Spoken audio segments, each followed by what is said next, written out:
Doc on the Run. We help injured runners run.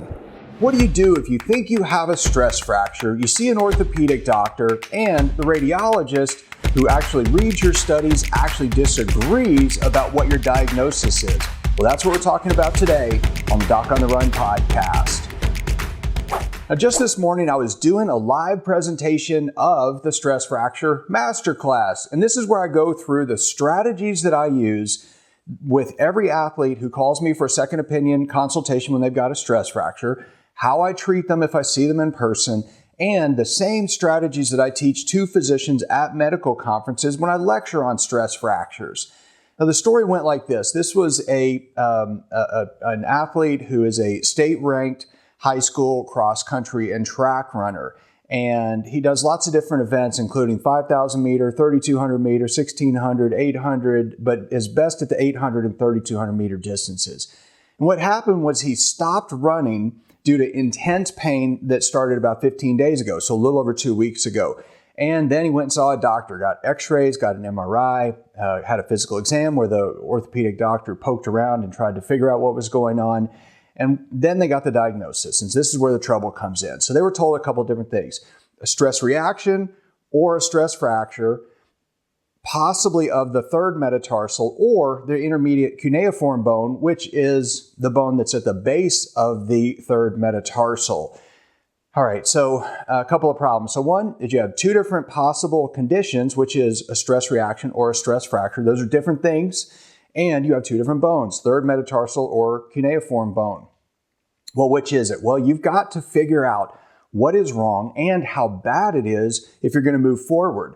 Part of the problem with an MRI is that you can get an MRI that actually shows inflammation in the cuneiform bone, but that's not actually where the real trouble is. There's no crack in that bone, and maybe there's not even any pain or tenderness in that specific bone. In that case, that would be a stress response. It's not pathologic. It's not something you have to treat.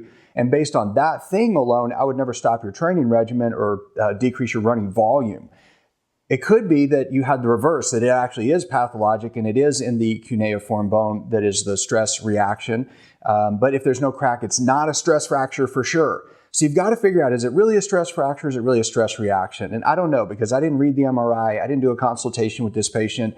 This is not my patient. It's just somebody who's trying to get some information on the strategies that I use when I treat these myself with athletes like this. And so if you get yourself in this situation where you're not even sure what the diagnosis is, it's really hard to move forward confidently and ramp up your running volume and stay fit while that injury heals. But it's crucial that you do that, obviously. So you really have three options in this situation. The first one is that you could get a second opinion, or in this case, since you've had two doctors, a radiologist and orthopedist doctor, look at it, you're getting a third opinion. But you should get another opinion from a completely different doctor. And here's the key: do not tell the doctor what I just told you. Do not tell them that you had this specific diagnosis of a stress reaction or a stress fracture in the third metatarsal or the cuneiform. Don't tell them any of that stuff. You want them to look at it. You want them to try to figure out what's going on, and you want them to make a separate decision that clears things up for you. So don't muddy the water for them by telling them what you think they should be looking for. The second option you have is to actually call the orthopedist and talk to them and say, look, the radiologist says something different than what you say. Can you call the radiologist and actually speak with them and come to some sort of agreement on what the two of you, based on what the radiologist sees and what you see in clinic when you look at my foot, what is my real diagnosis? Which bone is it? What condition is it? And how bad is it? That could be the next thing.